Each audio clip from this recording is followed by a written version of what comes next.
Hey, everybody. Welcome to another episode of the Atheist Troll Live, where we take phone calls. We talk about videos. We talk about the what's what of what happened that week. As with me always, we have Oz. Oz, how are you doing? Doing fantastic, man. How are you? I'm back from a recent ban on TikTok. So I have already, thanks to honestly, blown away from the response because I'm already just 2 days outside of being banned. I'm already back to 1,000 users. So already back to being able to go live. Already back to being able to make my content. So that being said, I need to actually start my live here because I'm sure people are wondering what's going on. So I'm going to do that. But it's been kind of I understand that TikTok is a public platform and they can make the rules that they want to make. It's their thing. But their review process and appeal process is broken. It's heavily broken. You have people that quite commonly make content under the guise of religion that calls for the death of apostates, that calls for, pitting gay or homosexual people in jail, making laws against transgender people. All of this kind of content goes up without any problem. I make a video that simply pokes fun at religion or states an opinion outside of that of accepting religion, and my accounts can be banned almost instantaneously by the angry mobs. So, it's kind of a double-edged sword, so to speak. But so this week, and we're going to watch some TikTok videos, and we're going to talk a little bit about that, and we'll take some phone calls here this afternoon too. Or I guess this evening. It's after 9 now. So without further ado, Oz, what do you think about Christian fan fiction?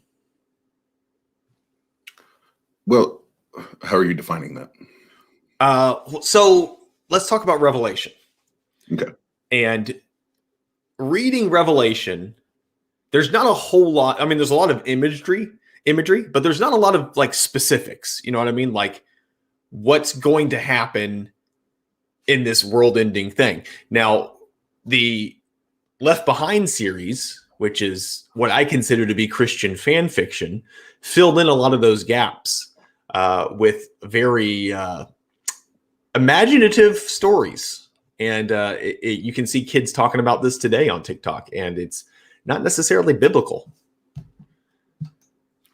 Yeah. Okay. Now that I have a clear understanding what you're talking about. Yeah. Even the Left Behind series or other ones that they create fiction upon fiction. It just creates more traps because there's things that are added to the movie, subplots and twists to add drama, to sell more tickets and make more money. So I think I think they're probably doing their cause more harm than good by creating fiction on fiction. Yeah. So here, let's watch a video and you tell me what you think. Let's do it. The Bible teaches that before Jesus comes in his glory, those who follow Christ will be caught up to meet him in the air. And this is referred to as the great wedding banquet.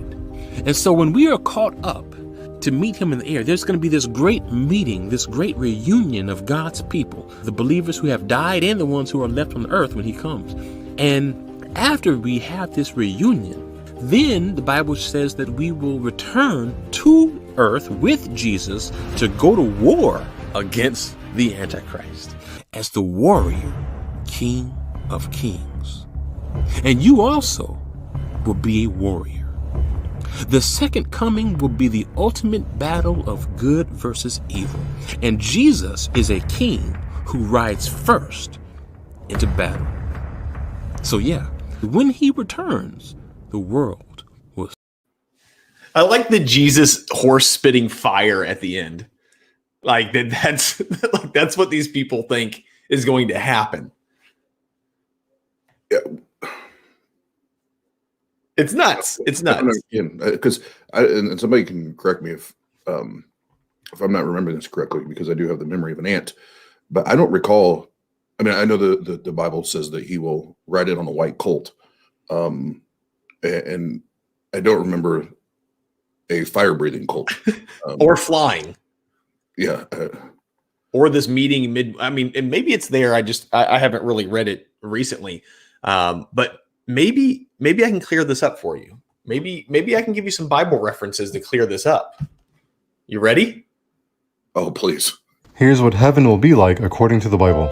Isaiah chapter 65 lets us know that wolves, lambs, lions, cattle, snakes, and all other kinds of animals will no longer feed upon each other for food. Isaiah 11:8 lets us know that a child will be able to play near the hole of a snake den and not be bitten. There will be a sea of glass in front of the throne of God. There will be a tree of life which produces 12 different kinds of fruits every month. You'll get to meet people you've never met who lived thousands of years ago, like Abraham, Isaac, and Jacob. According to the book of Nahum, chapter 1, sin or affliction will not rise up again for the second time. In heaven there will be no marriage or intercourse. You'll have a new, immortal, incorruptible body that never perishes. You'll never sweat or experience any kind of pain, since that was an aftermath of sin.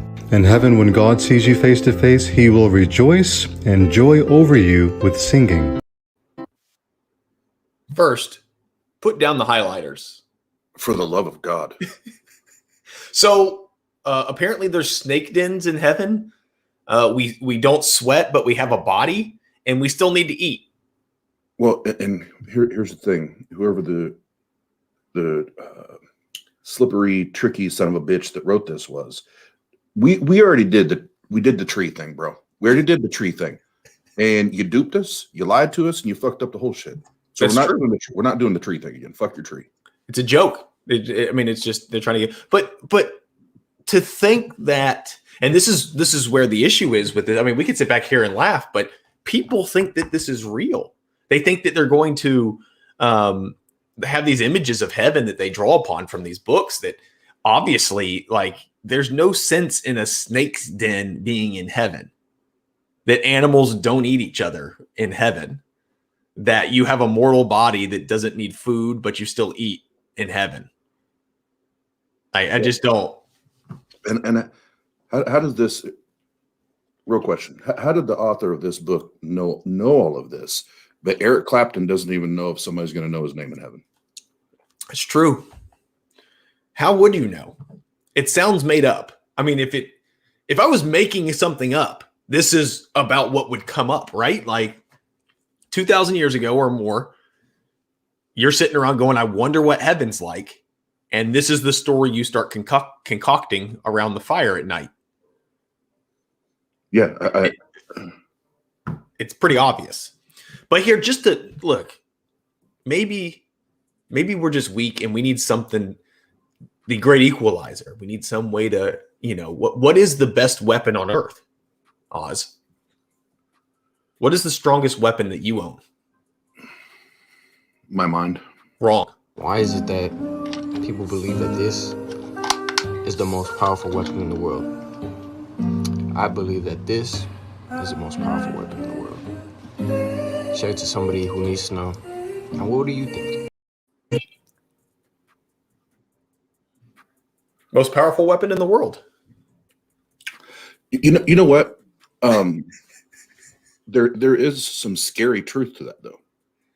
Yeah, because it has been used to do quite a bad thing here or there. Yeah. So it's you could make that argument, but not the way he's meaning it. Ideology can be the greatest weapon. Yeah, that's based upon or inside that book. And then just another observation there. What was it, me, or did it look like he had just buried his nose in a mound of cocaine? Why is it that people believe that this is the most powerful weapon in the world? Maybe, I don't know. I mean, he is talking about what's the most powerful. He's got a Nerf gun. I don't even think that's a Nerf gun. Why is it that people believe that this is the... I don't know what that is. My name is Tony Montana. Yeah, next time someone breaks into your house, throw your book at him. Mr. Robber, just hold on a second. I got to get the Bible. So, 6 shots. so we had our show yesterday. We talked about Tang. We talked about Tart. We had Dr. Josh on, and we got some new additions to the Tang crew. So what else is going on in the world of Tang right now? Well, the exciting part is, and I won't waste a bunch of time here talking about. I'll do it on a regular Tart live show, but part of it is I want to make sure people are clear. When I say network, I don't mean like a networking group. That's not what I mean. It is like a TV network. Like there's. Were they trying to sign up? Well, I think that's how some people took it. Just a couple of the private messages I got. So I just want to be clear that is not what it is. It is like a TV network where each day of the week there's atheism is always going to be at the core, the foundation of it, but it's going to have different flavors, whether it's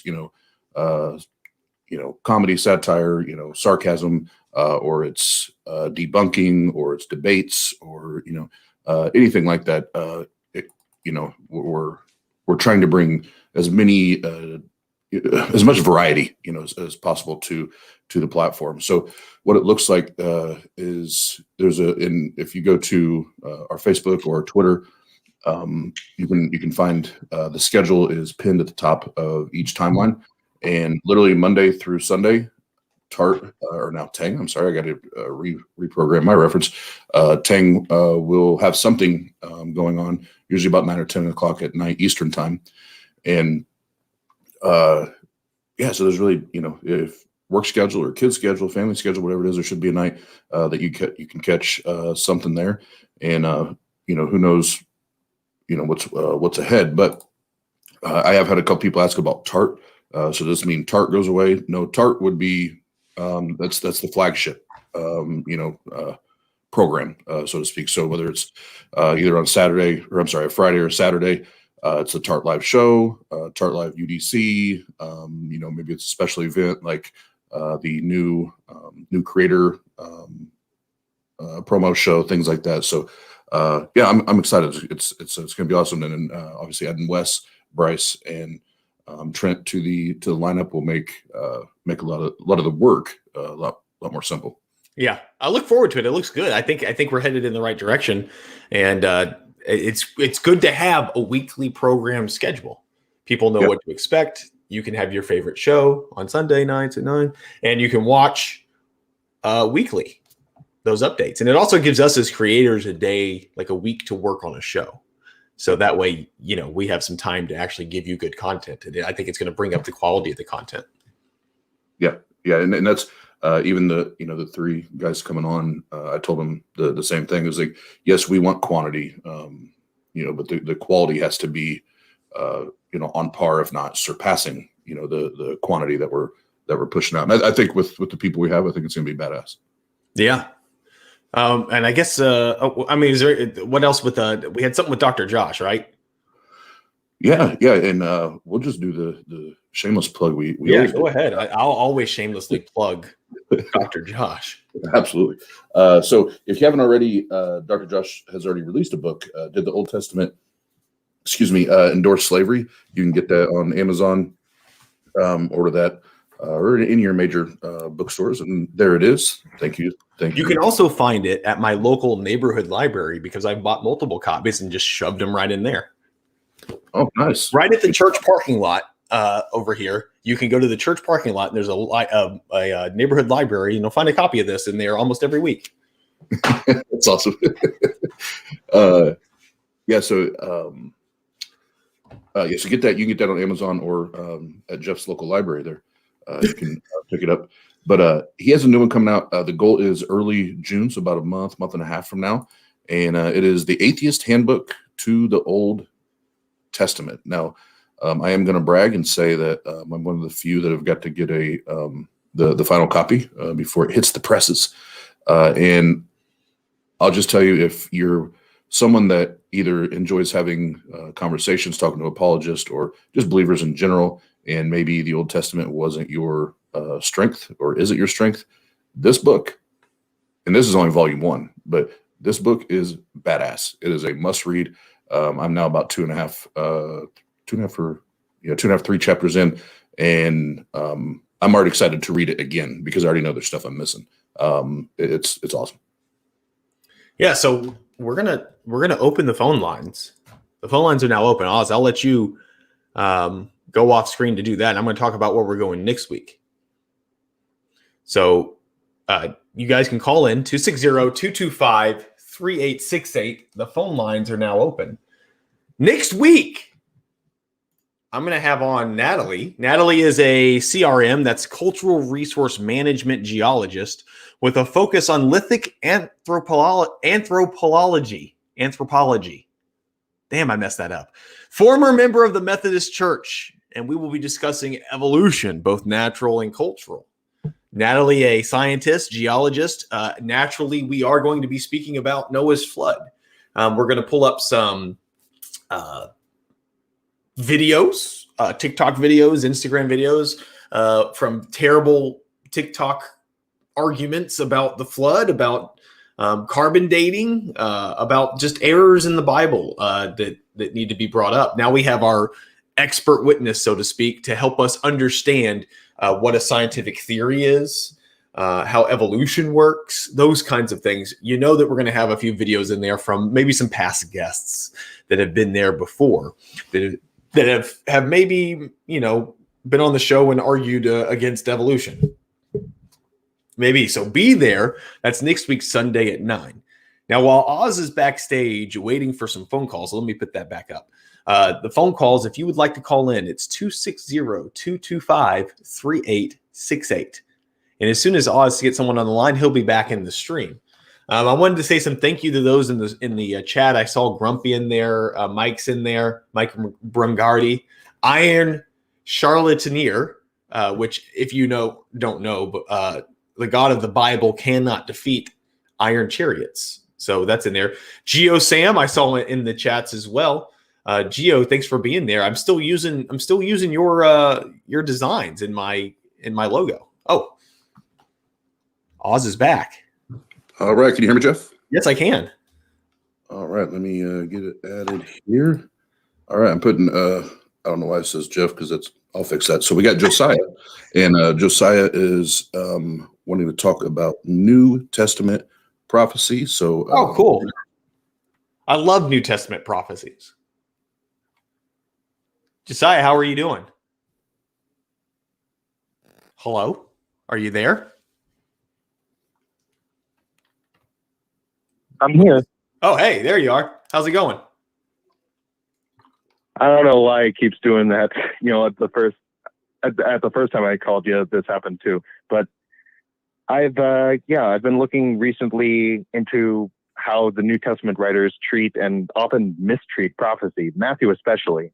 There's for example, one line says, "Out of Egypt I called my son," and then it's used to describe the flight to Egypt. But if you look at the context of the verse, it's actually talking about the exodus of the Israelites.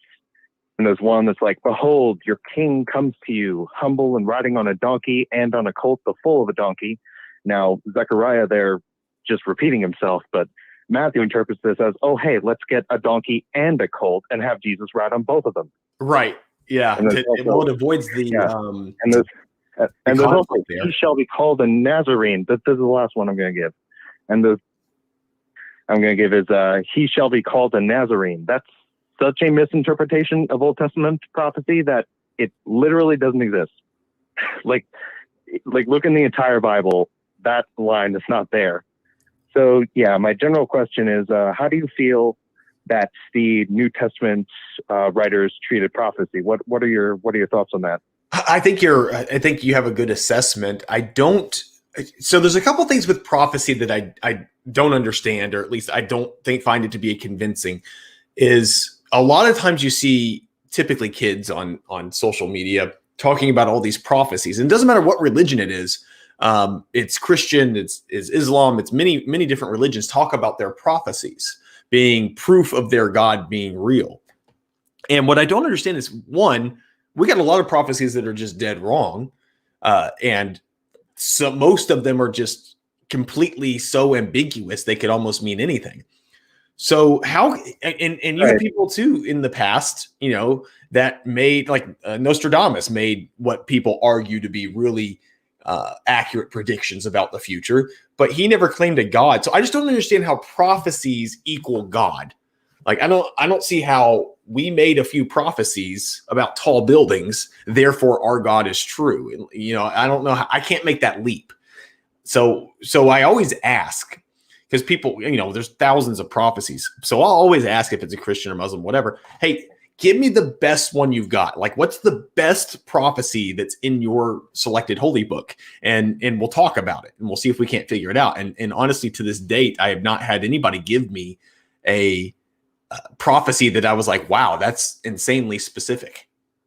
They're always super vague. And it's like, well, yeah, you know, tall buildings, you know, is the, or I had someone tell me that Muhammad predicted satellites in the Quran. That, and then you ask, yeah, well, you ask, I say, hey, well, show me the verse. Like, what's the verse? And when you get them to give you the verse, you start looking at it and you're like, what the hell are you talking about? Like, the verse literally talked about dishes. And I don't know, it didn't say anything about satellites whatsoever. It wasn't even close. So I always ask that sequence, give me your best prophecy, show it to me in your book. Don't tell me what it says. Let me see what it says. It should be obvious what it says. You know what I mean? And if it's not obvious, then it's right. Sorry, it's not a very good prediction. But yeah, I think that the New Testament writers drew upon that imagery when, you know, speaking to their respective audiences, and maybe, you know, embellished a little bit in some of those cases to, again, you know, entertain their audience. But yeah, I don't see how prophecies of any religious book are convincing of the argument at all. I know that wasn't the topic, but I went off on a tangent. Yeah. And as far as you know, prophecies that Muhammad supposedly gave, I've heard of one that they give that's like, oh, Muhammad, you know, said to wash your hands, and this is one that they love because Jesus specifically said not to, you know. Right. So like, oh, Muhammad predicted germ theory, right? No, didn't.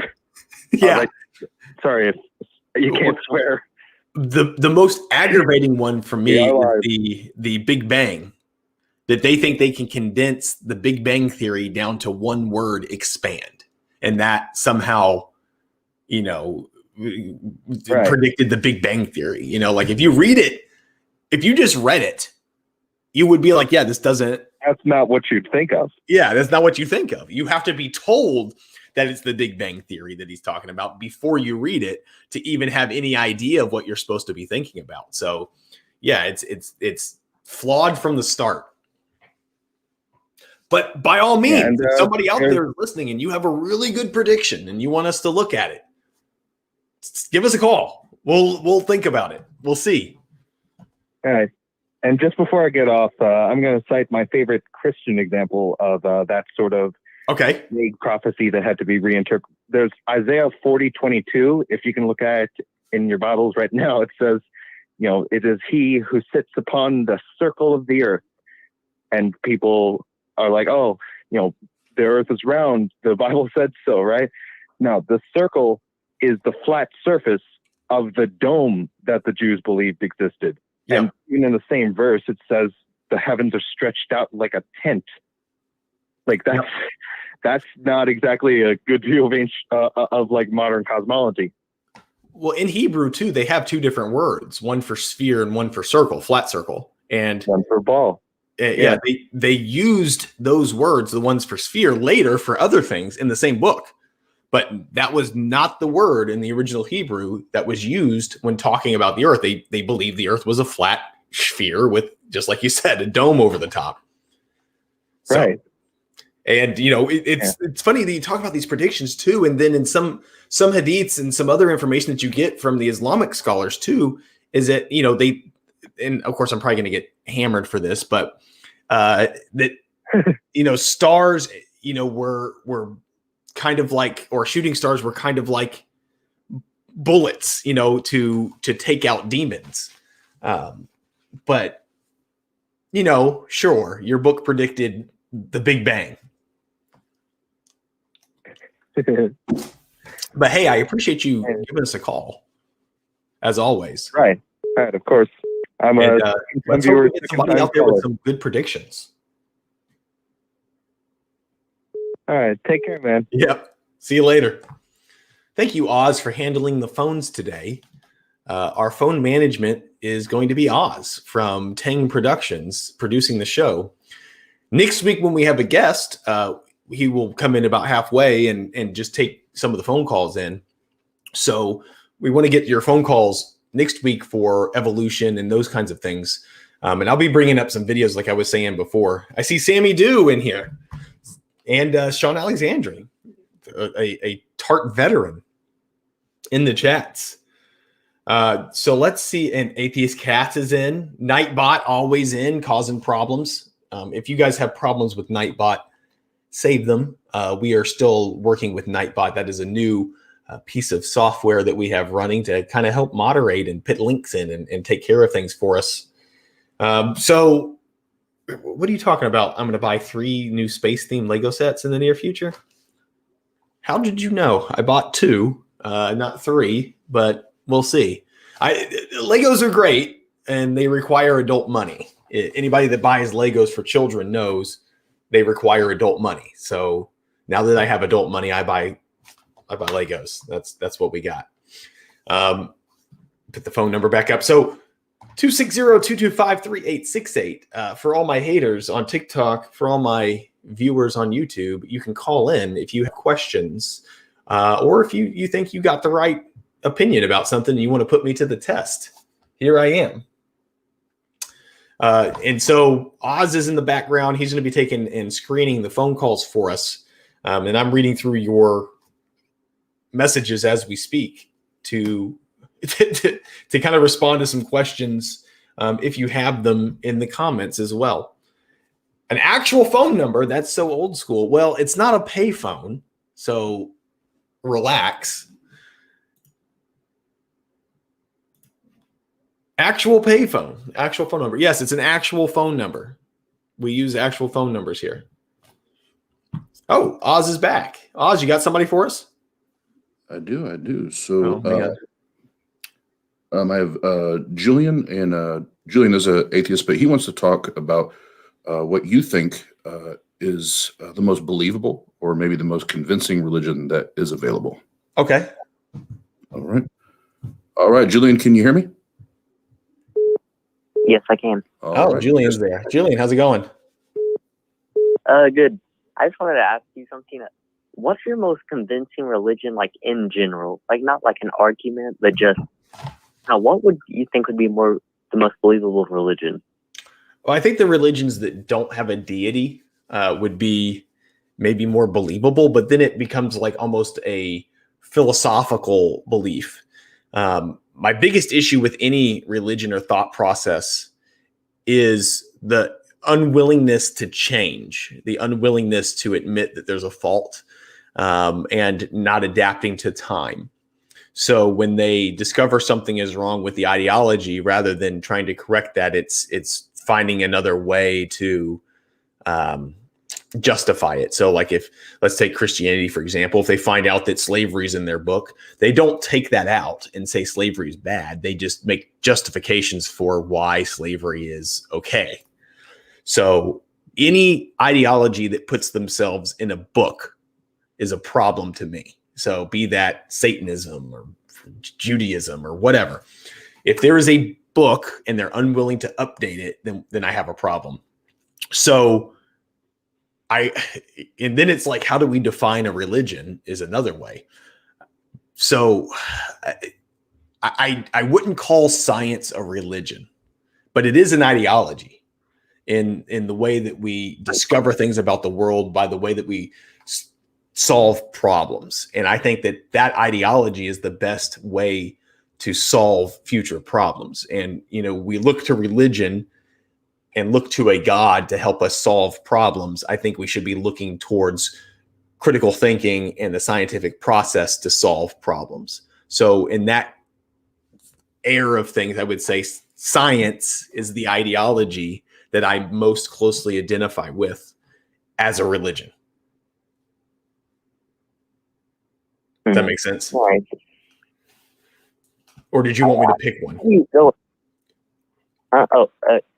Well, yeah, like of the other religions besides, I guess you would say science. I mean, I find it's problematic to me with any major religion. However, the Satanic Temple has a current set of guidelines that I do agree with. So I guess that's the closest thing to a active religion that I guess I would agree with. Yeah. Well, could you go more into why science would be a religion? I guess. I mean, I don't know if we could. I don't know how we define religion. Let's see. The belief. Let's see. Particular system of faith and worship, pursuit or interest to which someone ascribes supreme importance. I would say that science is a pursuit or interest in which I ascribe supreme importance. So, I guess so. I just think that when we look to solving problems, be it cancer, I don't think that prayer to a deity is the way to solve cancer. I think the way to solve cancer would be through the scientific process. Advancing the human species would be through the scientific process. It's given us the best results thus far. So that is the ideology that I would ascribe to. Yeah, I could see that. Okay, well, I'm going to go. All right. Well, thanks for calling in. Okay, bye. Bye. You know what I like about him? What? Is both times he's called in, as soon as he's asked his question and he's got the information that he wants or he's looking for, okay, well, I'm going to go. Bye. Just sits down. It reminds me of that debate we were at in Macon, where I was like, all right, you said the kids deserve it. All right, I'm going to sit down now. Obviously, thanks.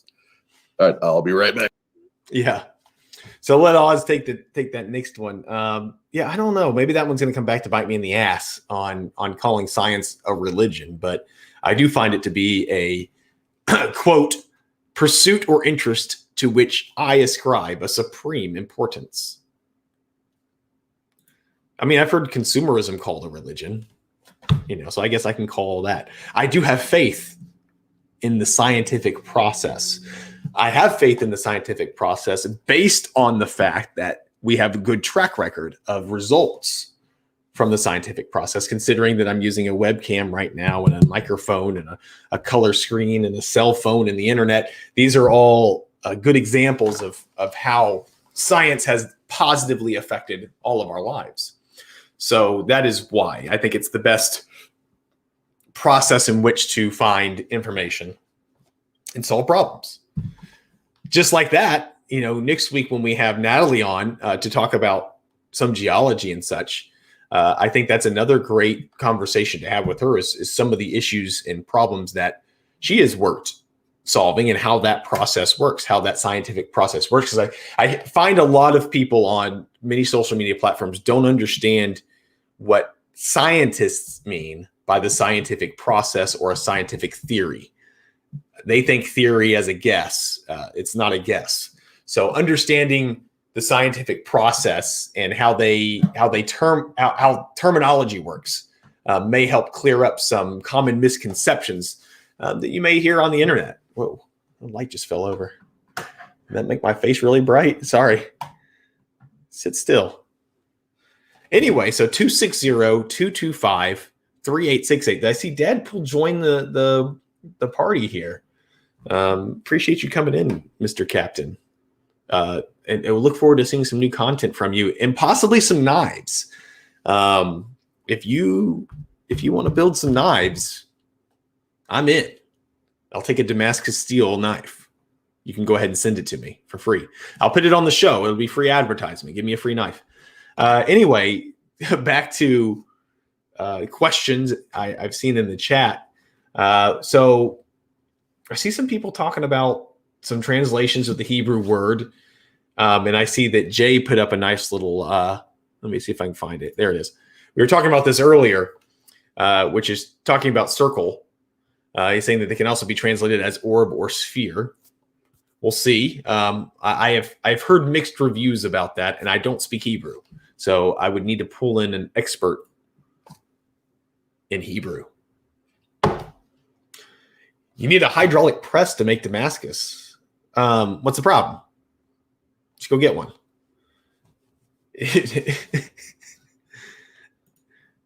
I don't know.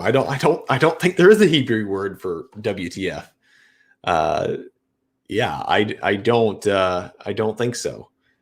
I don't have an expert in Hebrew readily available. So if someone knows one, the closest person I know is going to Al Biddy, or Biddy Buddha that talks to us about some Hebrew, but I know even she's not very, super fluid in Hebrew nomenclature, especially when breaking that down. But I have read some very long articles from people that are experts in the language that do have issues with the circle sphere word terminology. So are there any important questions that science can't answer? I don't think so. Put the question, let's figure it out. I don't think so. I think, go ahead, Oz. All right. Can you hear me? Yes. All right. So Jeff, I think this would be a good one. And on the once you're done, I would love to jump in on the back end, because this is a topic I'm, as you know, very passionate about. But this is Tucker at the current moment considers himself more of an agnostic, and he's wanting to know, what is your advice for people that are deconverting and struggling to find meaning or purpose in life? Sure. Tucker, how you doing?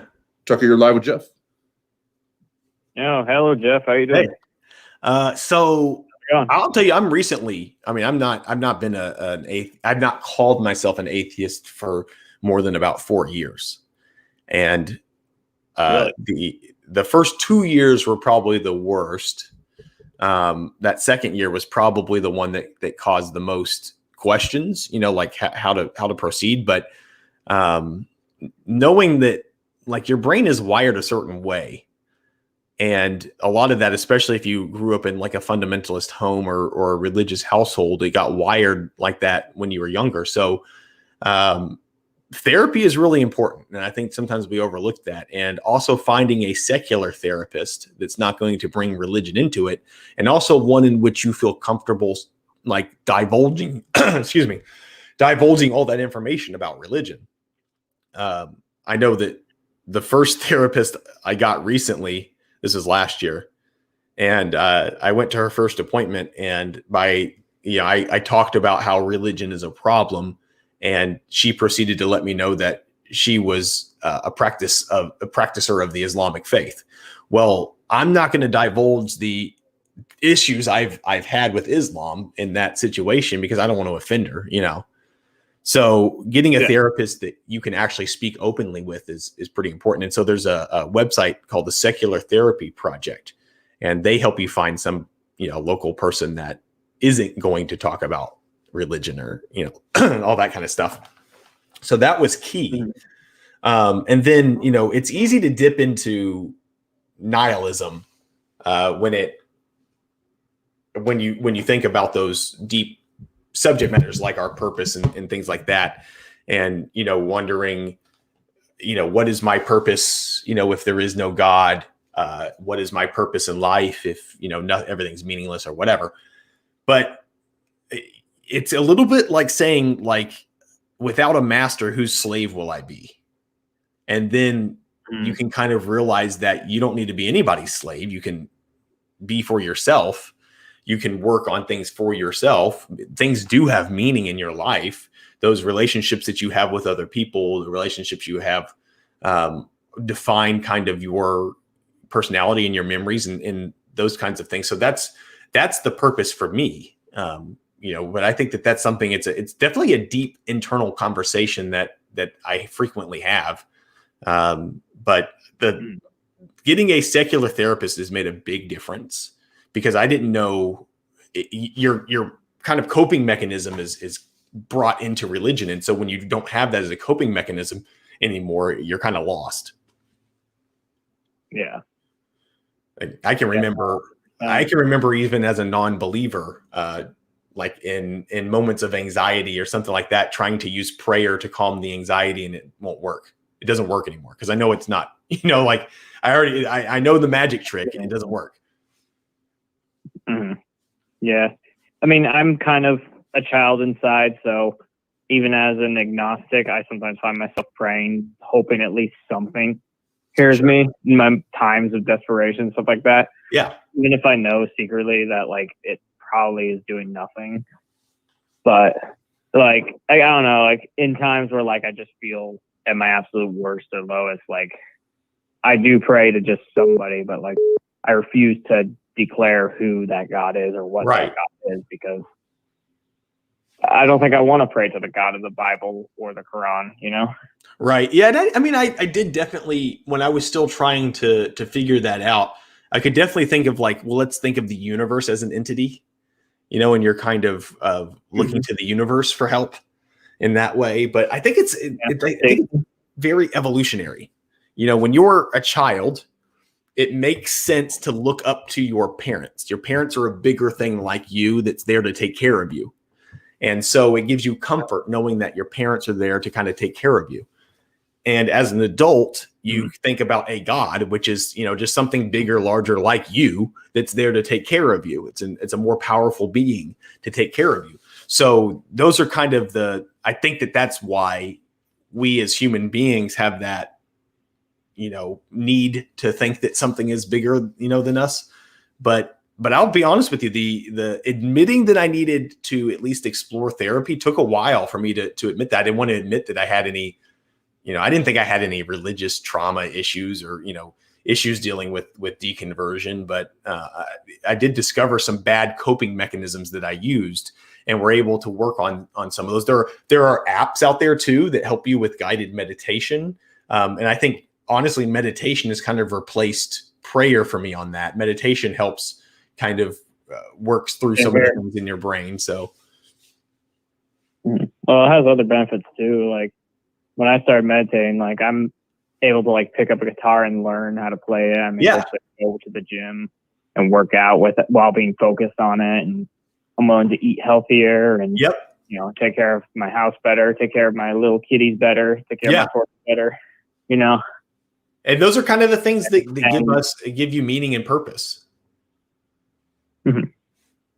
And for me, like my really big crash after deconverting was well over like 2 years ago now. Yeah.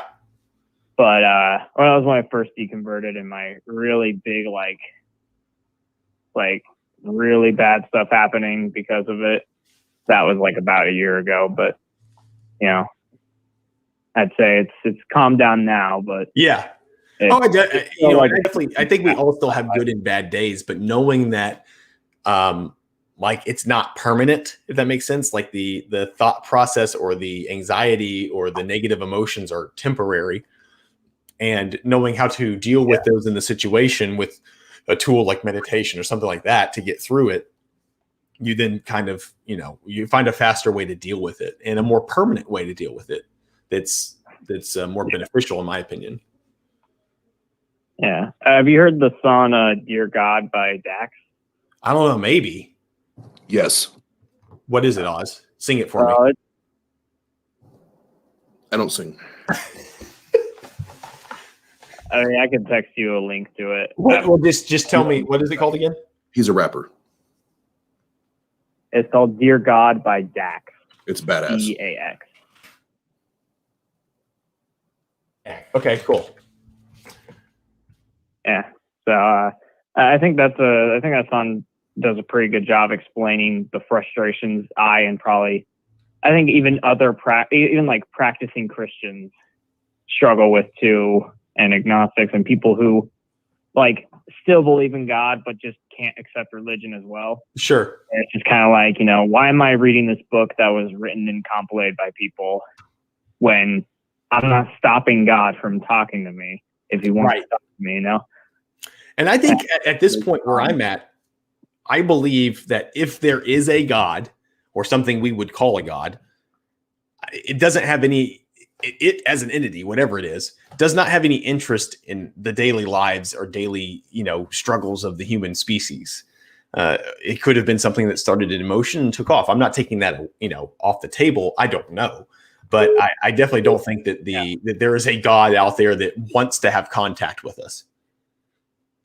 Yeah. If so, they just suck. They suck at it. Yeah.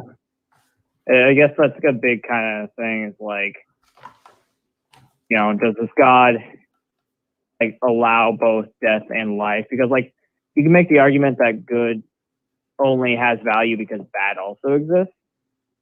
Sure. But at the same time though, it's like that still mean that the God of this universe is letting people get killed and raped and all these things happen to them, like, and giving rules on how to govern it. Like slavery and rape. Those are clearly not outlawed in the Bible. So, yeah. I guess I have one other thing. Oh yeah, go ahead. Questions. I should have told Oz I was going to ask this question as well, but oftentimes the morality question comes up. Sure. While I do not think that religion solves the problem we face regarding morality, like the whole like you can't have objective morality, I agree with that, but I don't think religion solves that problem. So I guess I'd have to ask, like, as an atheist, when you think of morality, what comes to mind? Do you think it's a social construct or something that's an evolutionary trait, or what? I think that there's ultimately, and T-Jump does a really good job, I think, on morality. But I think ultimately there is a right or wrong in situations. Ultimately, like objectively, like I objectively think it's wrong to murder an infant. I don't think there's any situation in which murdering an infant is, beneficial or morally good. Yeah. So there can be objective morality, but knowing that answer is where we have to kind of look at our process to discover the answers. And we as human species tend to change our morality as we progress. So, there is a bit of societal norm in there. There's some evolution, some empathy. We know that killing a child is wrong because we know that children can't defend themselves. We know it's, painful. We know not to inflict pain on another living, human being. So it's not like we need a book to tell us that. It's partly evolutionary, partly societal norms. And I'm not saying it's perfect. I don't think we have perfect morals as we speak, but I think we have a better idea than 2,000 years ago. Okay. And if you look at the morality displayed in any holy book, at some point in the future, they fucked up. Like something's wrong. Like we figured it out. We now know that slavery is not cool. And you had the God of the Bible and honestly the Quran okay with slavery. So it's pretty easy to see that if they had ultimate morality, then their book would be correct no matter when you read it, back then, today, 1,000 years from today. But the fact that it's not lets you know that it did not come from an ultimate authority on morality. I mean, what I've told every Christian I've talked to about this is the only thing that they could do to convince me that any holy book is real is if the God of this world, undeniably him, gives me something to convince me that I can give to other people as well. Yeah. Because I can't just go up to someone and be like, well, God spoke to me, because that's not going to do anything. No. And I also might get you locked up. Yeah. Well, it just, yeah. So it would probably just get people to be like, okay, yeah, that's good for you. And then just not care. But it's like, that I don't think anybody is like actively running away from Christianity. Yeah. Or Islam. I think people just are naturally skeptical of things, and they need more. A divine claim needs a divine source of proof. Right. They're not satisfied with the answer given. Exactly. Yeah. And that's where I found myself. So a lot of Christians will talk about the thousands of accounts of Jesus's existence and the miracles he performed. What's your take on that when people make that argument? We only really have the New Testament. That's it. There's not that many. That what they're saying by thousands is they're talking about copies, not any, like, think about it. We know Jesus was born. He did some large speeches. He did a few miracles, and then he died and came back to life. Like, that's about what we know. We don't know anything about his childhood. We don't know anything about his lineage, about, his parents, his, brother, sister, kids, whatever. We don't have any of that information on this figure from a historical standpoint or a religious standpoint. So when they say that, I always ask, like, cool, what do you have? Show it to me. And invariably they go back to the New Testament or the Pliny the Younger, or, Tacitus or something like that, which, again, these are all extra reports that happened about things completely normal. People talking about things like, hey, this person talked about this story. So it's not like they said that they're acknowledging Jesus existed. What they're acknowledging is that somebody said some things about that. But even the Tacitus stuff, some of it's forged and some of it's not talking about Jesus. So, I've yet to find hard, concrete evidence that Jesus actually existed. And I know that's the unpopular thing to say, but when I ask Christians for the proof, they don't provide it. So until they do, I'm not going to believe it. Yeah. I mean, it's hard to even like accept anything nowadays. Like, yeah. Once you go skeptic, you go full skeptic. Word of mouth. Yeah. Like, I don't know that the Eiffel Tower exists. Right. There's millions of people on the internet that would tell me that it definitely does exist, but I've never seen it. I know for sure that Abraham Lincoln existed. Well, but don't go full skeptic. Well, I'm just saying, like, it's that's the next one they go to is, well, yeah, but how did you know George Washington was president? Firsthand eyewitness accounts on the original documents with original signatures, lineage of his family history. We'll know who his kids are. We can trace that. We know where he lived exactly. We have, thousands of actual firsthand written documents from him, that kind of stuff. We don't have not one firsthand eyewitness account to anything Jesus did, said, or existed. Nothing. Mm-hmm. So also, George Washington never claimed to rise from the dead. Right, yeah. And people, so it's different extremes there. Now, I don't believe the stories about George Washington about like the wooden teeth and the cherry tree, or Abraham Lincoln never told a lie. Like, obviously, those things I think are embellished, bogus. Yeah, but use some common sense. Mm-hmm. Yeah. I know that Oz said he wanted to weigh in on the question I asked earlier, so I think I'll let him do that.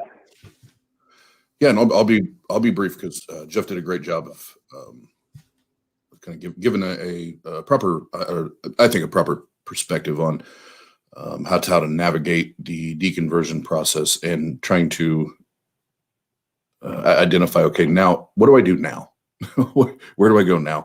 And a real quick capsule. I went during my deconversion. I was also going through a very nasty divorce. So literally, my identity as a husband, as a father, as a Christian, and really as a man, I felt like everything was being stripped from me. Every purpose that I had, other than my job, every purpose, every bit of identity. Every bit of motivation that I had to do what I did every day was vanishing, right? And it was going away. And I'm not going to lie, there were some very, very dark nights. Very, very, when I say dark, just depression, suicide, thoughts of suicide. Why am I here? Why do I do this? Why do I keep fighting? As I was escaping the religion part of it, my biggest fear was, because I'm a people person. I played team sports, played athletics, and I was in church. So I've always had like a team or family, dynamic, so to speak. And I was like, what am I going to do? There's no way I can do this, because like I'm going to be all alone. I'm going to be all alone. Nobody else is dumb enough to walk away from a religion, especially when their whole family's, in the fucking ministry and they're preachers and they're music ministers and they're like, nobody does this. I'm going to be all by myself. But when I started to reach out, I was like, holy shit. And I remember Neil the 604 Atheist was one of the first channels I found. And I was like, oh my God, this Seth Andrews guy. I love this guy already. Jenna Belk, I love her story. I love V's story. Eric Murphy, I love, and I'm starting to listen to all these. I'm like, oh, I'm not the only one. I'm not the only one going through this. And the next thing you know, I found this community of like-minded people that were like, no, Oz, you're not the only one. You're not the only one. And how do we help you? So that's the first thing is I think for a lot of people is to realize that there is a community, and there is a network of people for you to connect with and to be able to ask the tough questions. And when you are having a dark day or a dark night or just a bad day, or it doesn't have to be dark, but just a shitty day, people, you can be like, dude, like today sucks. Can I puke? Can I vent? Can I do that and get it off my chest and have those people to do that with? That is extremely important. And knowing that you have that. And then finally, what Jeff, he hit the nail on the head. You have to find, in my opinion, I'm not a professional, but in my opinion, when you're going through a deconversion process, whether you're in the middle of it or towards the end of it, or you feel like, okay, this is it, now I'm walking away from it, you have to find a secular therapist that does not have a religious lean, because when they have a religious lean, their number one purpose, whether they're going to say this outright or not, and in most cases they can't, because of laws, but their slant is to try to reintroduce you to the faith, and bring you back to the fold, so to speak. So I would challenge you to do that. If you don't know one in your area, the one thing, and Grumps said it earlier, and I put it up on the screen, but with now Tang and Tart, we do take mental health and mental illness is very, very serious here, because there's a few of us that we have our daily battles with it, and for me, it's every single day. It's a fight that I have to fight. And when you then combine that with the trauma of walking away from religion and everything, it can get thick. So we have two things. One, the number there that you see on the screen, that is a text number.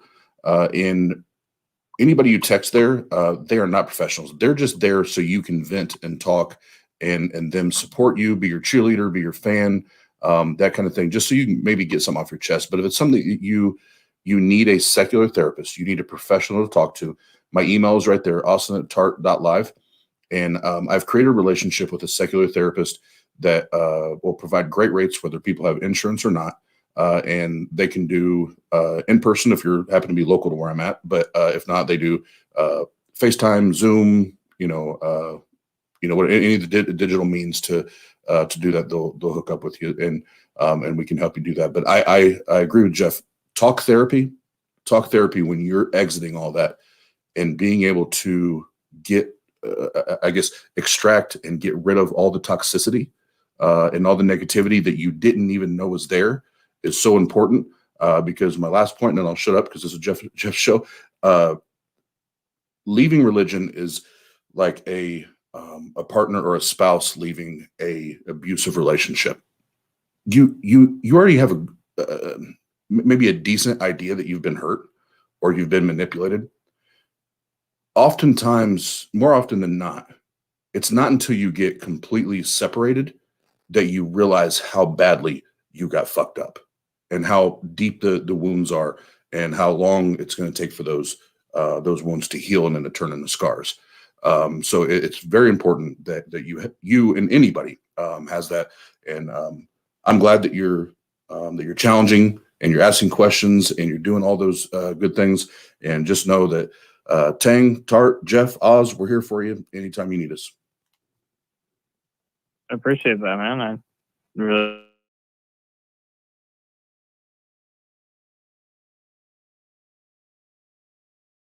Oh, did we lose him? Oz, did you pay your bill? Oz may not have paid his Sprint bill today. Sprint, number one at dropping calls. Anyway, so Tucker still there? Nope, he's gone. So yeah, Tucker's question is actually pretty common to those that have left a religion. They do find themselves in that situation. I found myself in that situation. I think many people who have left a religion find themselves in that situation. So yeah, I definitely did not and should have had some sort of therapy the first 2 years, but I didn't because, I didn't think I needed it. And starting to unravel things now and finding better coping mechanisms to deal with that stuff has really improved just my overall health. So yeah. And drink 10. It is an orange flavored drink.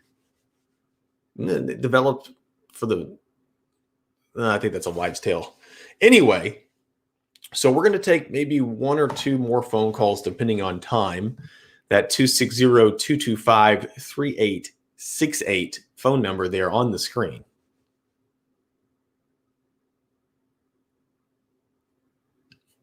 Oz, what are you doing?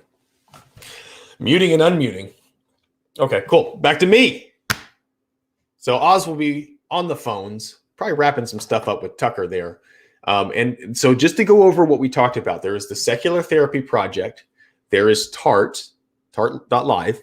And we also have Recovering from Religion. Those are 3 organizations that are going to help you find a solution, a long-term solution, be it a therapist or whatever. So yeah, you don't need to do that alone. And then we have a very large community of people from all walks of life, all different religions that have been there.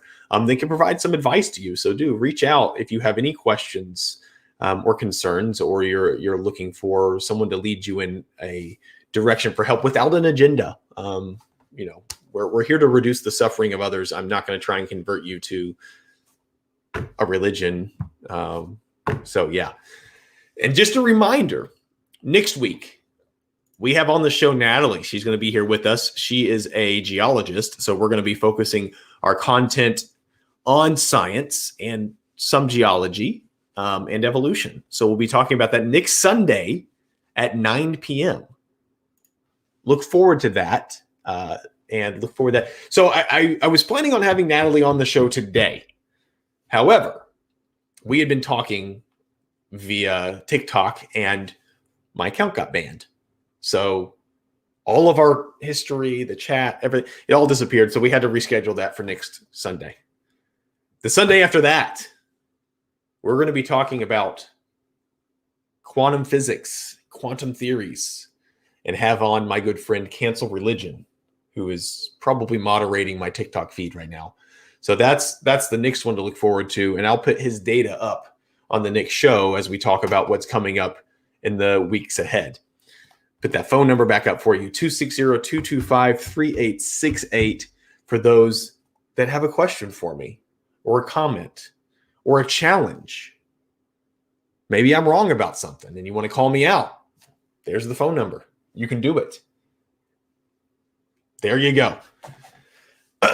So let's see about what's going on in the comments here. I have a lot to say about quantum physics. I'm sure you do, and I don't know what I'm talking about. So that is why I'm bringing on someone else to kind of help answer some of those hard questions, because that stuff goes way over my head. I'm going to be forcing him to dumb it down for the rest of us that don't know that much about the quantum theories. However, I have heard a lot of apologists try to use that as a guise to hide and sneak in their flawed God claim and shove it into a little bit of science. T-Jump, Jeff was wrong when he said fairy flies are smaller than a human cell. I didn't say that. I said they were single cell. They're single cell organisms. No, I didn't. What did I say? Maybe I'm wrong. What did I say about fairy flies? That they fly?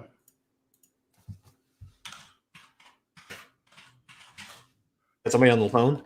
Yep. All right. So while you're pecking away on the keyboard, we have Larry. Larry's a theist, and he wants to talk about God and the universe. How's it going? All right, Larry, you there? Yeah, I'm here. All Hey, right, what's you up? are live with Jeff. What did you say? What's up? How's it going?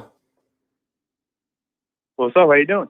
I'm, doing well. What brings you on to the show today? What do you want to talk about? Well, first, I want to know about you. Like, how are you an atheist? Because I don't believe in a God. Well, why not? I mean, the signs are all there. What signs?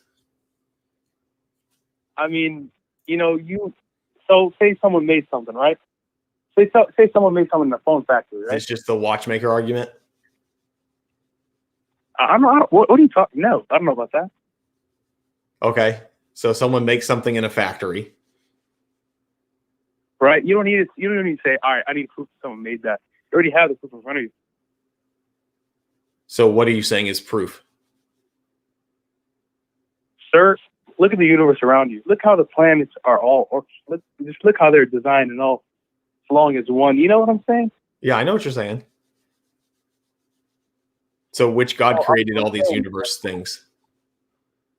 Yeah, like how are you?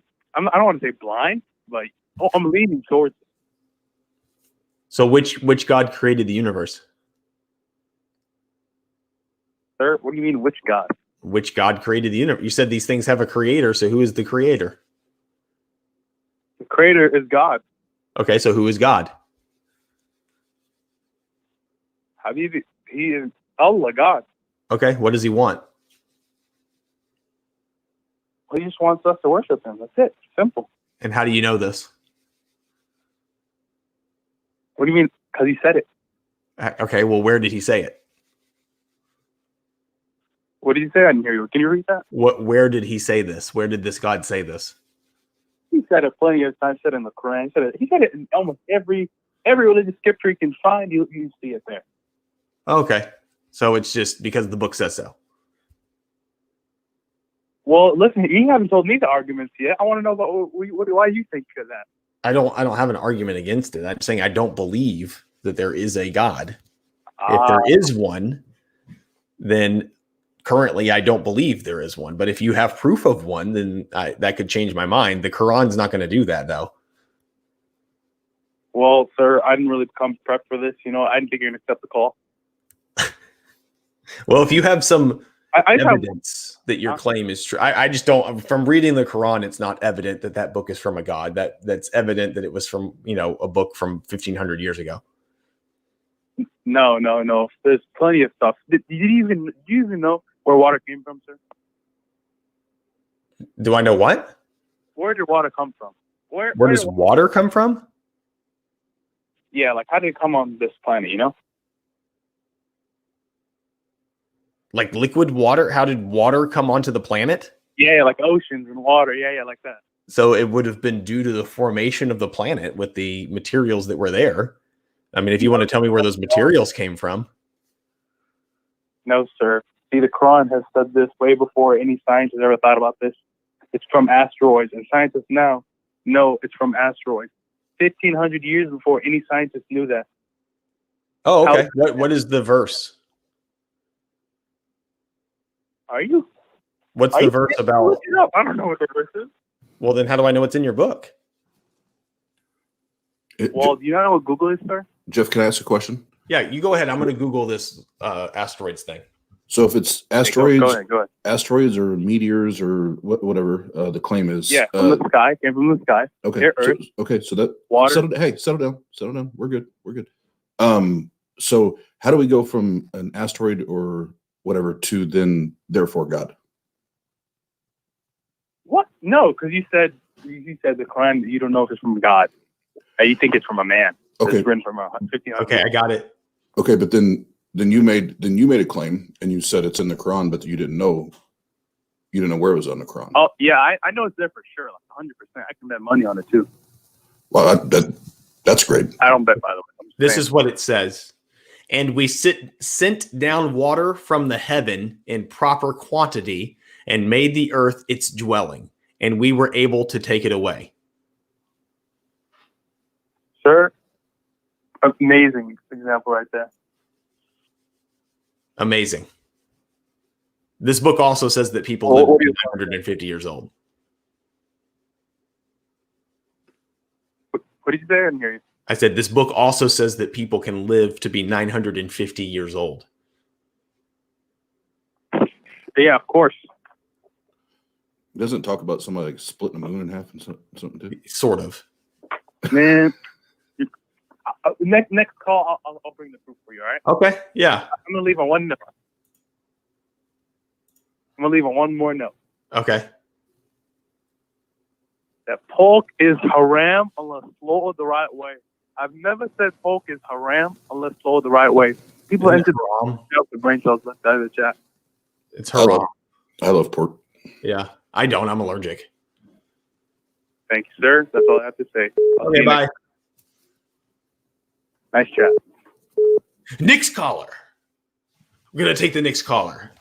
If you're going to troll, at least do it well. I mean, by the way, I found myself playing Call of Duty last night. Call of Duty is a great game. Really crappy servers. Anyway, found myself playing Call of Duty last night, and a guy was making a claim about certain sets of people and playing on certain consoles. And I used some epistemology to discover he's an idiot. That he uses Google for all of his resources and doesn't understand that Google is not a source. Use your epistemology in day-to-day life. It's a valuable tool to discover what people know. Now, this alleged miracle of the Quran that says, and we set down water from heaven in proper quantity, and we made earth its dwelling, and we are able to take it away. I don't think that that's specific enough to say that water was sent via meteorites from where. The opinion from people at that time is above the dome was heaven. There's a lot of errors in the Quran when it comes to the earth's structure, we'll say. And there's going to be some debate to that. I'm sure I'm upsetting some people right now that don't like it. I'm not sure that gentleman was of the Islamic faith. I don't think that he represents anyone in the Islamic faith. So I'm not using him as a judge. But if you are someone that thinks you can explain this or catch me, go ahead and give me a call right here at the phone number 260-225-3868. And you can tell me why I'm wrong or right. Who knows? Maybe we can discover together about your book. Now we're going to take probably just one more call, and Oz is back in just the right time. What up, though? Who you got for our last call of the night? So we have Jordan. Jordan is currently undecided, and he wants to know, how do we identify if a religion is true? I think this is a great final call. So I'm going to hit the mute button here. So Jordan, can you hear me? Hello, how you doing? Jordan, how's it going? I'm good. How are you? Doing well. So you want to know how to identify if a religion is true? Yeah, because all these religions are saying like, this is like exact like true religion, Right. and I really don't know what the hell's going on, Sure. Yeah, I think that's a legit question. I don't approach religion any different than I would approach anything else. So, and what I mean by that is determining truth for you as an individual. You need to develop your standards that you have when it comes to knowing if something's true or not. And I think you should keep those standards high as a skeptic. However, yeah, I know what you're saying. Yeah. So if someone brings to me and says, hey, this religion's true, it's typically going to be one of the Abrahamic faiths. But there are other religions out there too that also think they're true. And I guess it depends on what truth they're trying to say. What do they want from you? What does this God want from you? How do they know that it is correct? And can they demonstrate it? So I like to put my money behind something that is testable, repeatable, can be used to make accurate predictions at a high percentage. Something that has added benefits, added that. And I don't see a religion or ideology that is necessary for those things to happen. It's not. Some people need that, sure, but just like any other claim. If someone told you evolution was true, you could go through the same epistemic questions to determine how they know that it's true, and then see if that's enough evidence for you to believe it as well. And also, there's this girl on TikTok. She's the atheist as well. Her name is Candace. Do you know her? Okay. Her name is Candace. I don't know. She's an atheist on TikTok. I just keep seeing her on my For You page. Do you know her? I don't, not off the top of my head. I might, if I see a video, I might. But you know how the For You page is. It likes to throw random stuff at you over and over. Oh. And her name is Candace. Dick foot in your mouth. Oh, was that a prank call? Oz, what happened to our prankers from last week? The ones that just kept calling and kind of hanging up. Yeah, I don't know, but here's my thing. If all you have to do, better to do, no, we're not talking your calls no more. But even still, like, I'll take their phone calls. I don't have a problem with taking their phone calls, you know, if that's their thing. Unfortunately, you're not going to get a whole lot of entertainment value out of it. We're adults and professional trolls. Yeah. So if you're actually going to troll, make it worth my time. Yeah, even what you just did, like neither Jeff or I even cracked half a smile. It was like, that's like I did that shit like in 6th grade, bro. Like, step up your game. Yeah, you need to work harder. But it is a good question. I think it's still a valid question. How do we identify if anything is true? How do I know that George Washington existed? You know, those are great questions that you can find answers to, and decide if the answer is sufficient enough to prove the claim. Yeah, if you were as good of a troll as you were a liar during the screening, we'd probably take our hat off and tip the cap to you. But you're a much better liar than you are. It goes hand in hand with religion. Yeah, you need to get a hobby, bro. Yeah. Well, let's wrap up and talk about a few things. Just to recap, next week, Natalie will be on the show, who's a geologist with a Methodist church background. And we're going to be talking about rocks. Dr. Josh's new book, The Atheist Handbook to the Old Testament, coming out in June. And Josh, if you're watching, I'm holding you to that date, and I expect it to be on Amazon June 1st. No excuses. And then our new Tang weekly schedule. Every Sunday night at 9 p.m. Eastern, the ATL live call-in show. And then, as you can see here, we also have the Tart live call-in show following on Monday. The Bryce is Right, which is the best name so far. Tuesdays at 9. Lady Late with Nady Nate. Nah, don't worry about that one. Faith Not Included is at 9 p.m. And then we're reserving Friday and Saturday for the Atheist Round Table shows on the Tang Network. That's how that works. Tang's the network. Tart's the show. The flagship. You taste the peanuts, then you taste the chocolate. Ooh, I like that. Good breakdown. Good breakdown. And why is this son of a bitch still calling back like I'm going to actually answer the call? No, I'm not wasting our time. It says, well, I have, when I used to do the show, I used to have this guy that would call in every week and just hit the buttons on his phone. Like beep, beep, beep, beep, beep. I'm like, what?